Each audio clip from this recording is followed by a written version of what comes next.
Hey y'all, welcome back. So I know my hair is crazy today, but that's how it's gonna be. That's just how it's gonna be.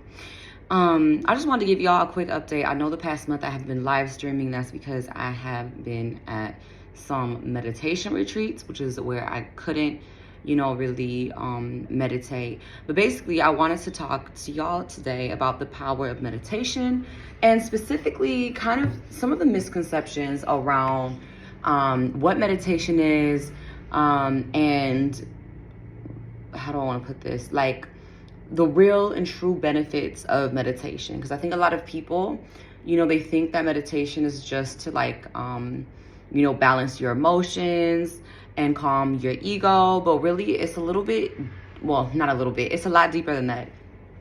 So that's what I want to talk to y'all about today. So let's get into it. So like I said, I spent the past month at two meditation retreats. One of them one of them super open to the public. The other one, it was meditation retreat. But my point is, both of them were meditation retreats, and that's okay. But my point is that I learned a lot about kind of this duality that meditation has. So a lot of y'all have been super familiar probably already with the kind of meditation where you focus on one thing. You focus on an object, or you focus on a mantra. And for a lot of y'all, maybe that cleared your mind, maybe that didn't, right? It's like a hit or miss for a lot of people. There are some mantras though that they're in Sanskrit or Pali, however you want to put it. And I've heard that those actually help clear your mind. So if you're one of those people who are really struggling with focusing during meditation, I highly, highly, highly, highly recommend finding those mantras online. Okay, maybe I'll put a link in the description below. To look for those mantras, because it's going to help you really focus and clear your mind. Okay, so this is one aspect, and I call it the more masculine aspect of meditation, where it's like you really focus on one thing. But recently I came across Vipasana, and I've done Vipassanas before, but I didn't have a true understanding of what the truth of Vipasana was until this time around. And so Vipassana is more of the feminine aspect of meditation, right? And so another way of experiencing Vipassana is mindfulness. That's what a lot of y'all maybe have experienced or tried to work on, right? This is another way of practicing Vipassana. Not even another way. It is the way of practicing Vipassana, which is through mindfulness, right? Being mindful of every action you take.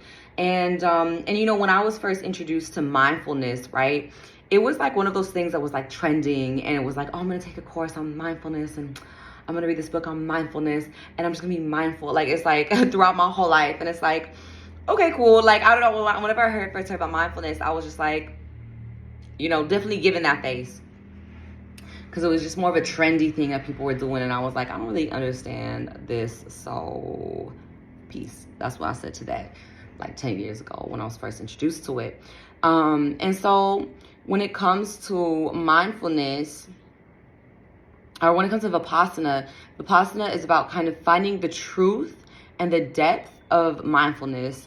Because, what I've learned about meditation, especially as a spiritual being, not even spiritual being, but as a spiritual, I don't even know, soul. That sounds so stupid. All souls are spiritual.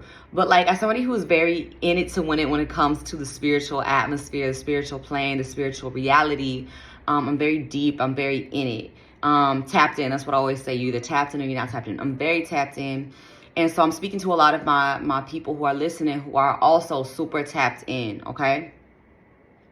If y'all are tapped in spiritually, I highly recommend for you to do Vipassana, because this is going to allow you to tap even deeper into that truth of who you are, into that truth of that knowing, into the truth of that experience, okay? That's how we gonna put it. So for some of y'all get it. Some of y'all, you don't. If you know, you know. That's how we gonna put it on here, okay?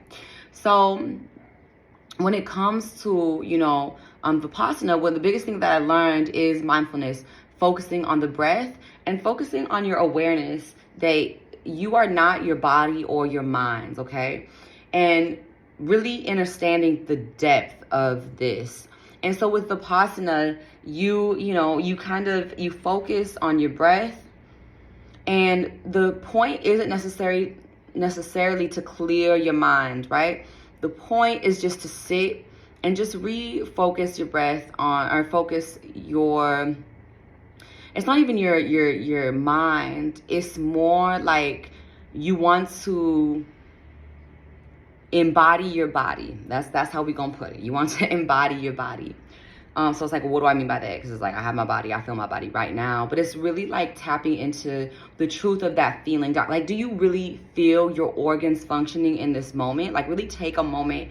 Do you really feel like your stomach digesting your food?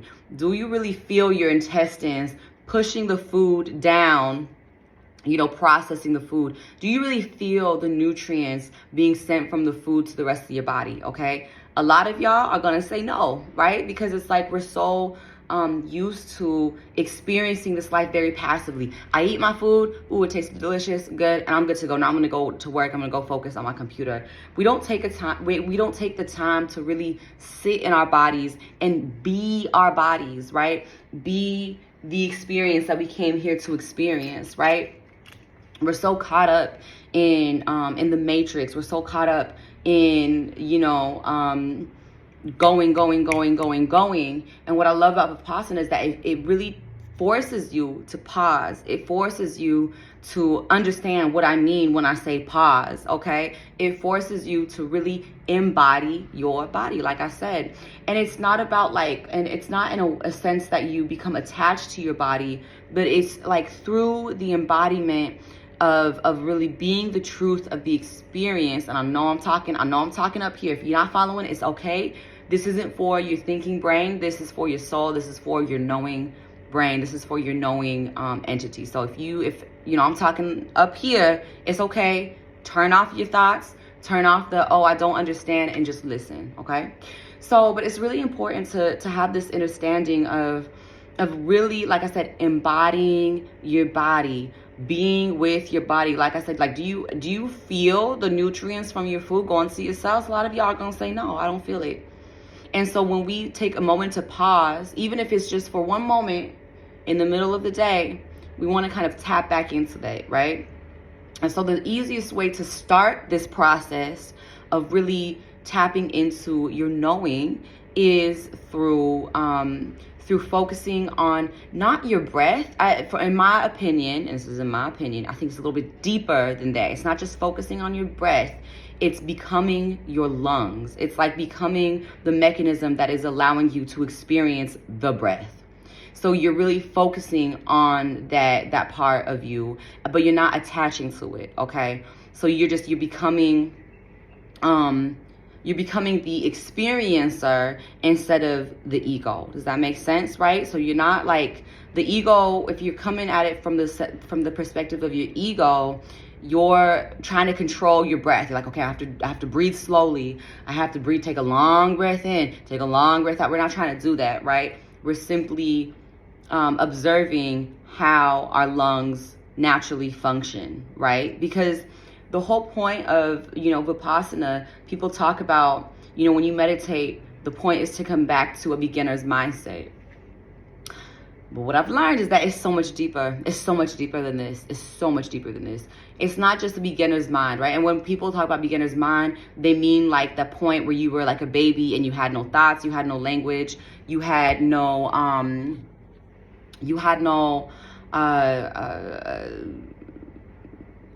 do I want to say? You simply interacted with the reality that was presented to you. You didn't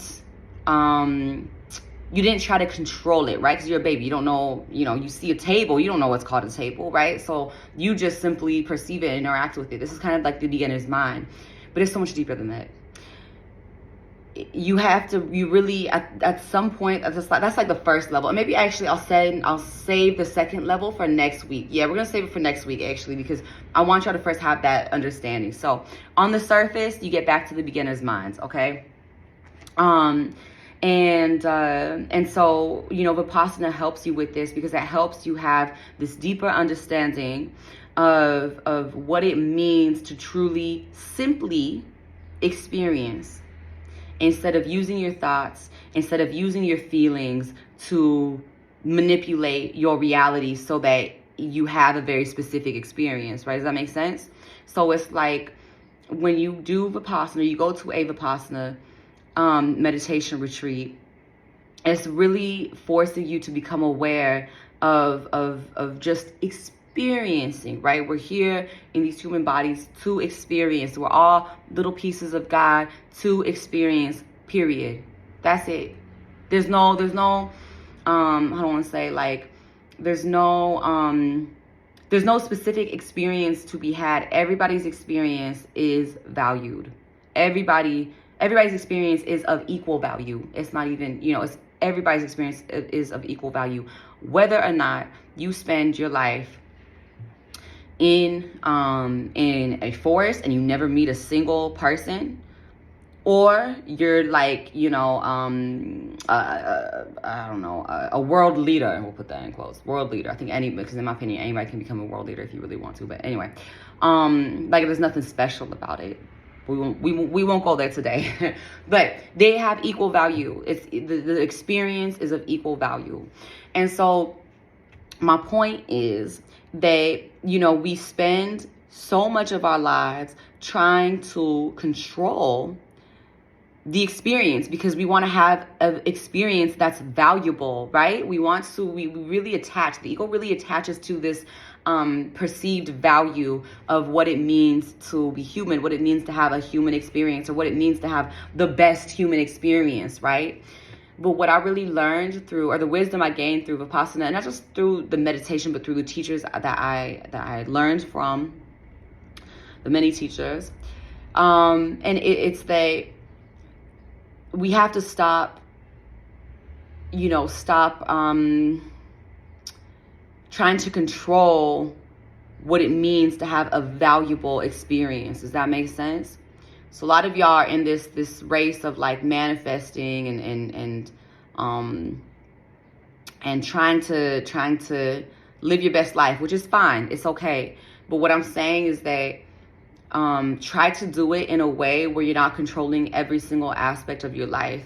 When you're not like, okay, Friday, I'm going to have this meeting. I'm going to, receive this bonus at work on Friday. And then next week, like, I'm going to receive another bonus. And then I have 5 bonuses. And once I have my 5 bonuses, I can buy a house. Like, don't try to, no, let me finish that thought. So don't try to control the experience. Let the experience come to you.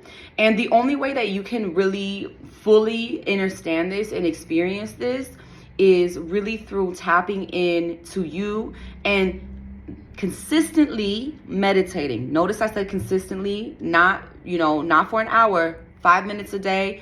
If some of y'all, it's going to be 1 minute. Some of y'all, you're going to start with 1 minute a day. That's okay. Try to do this for a year. Stick with the 1 minute. Some days you'll do more. Some days you'll do less.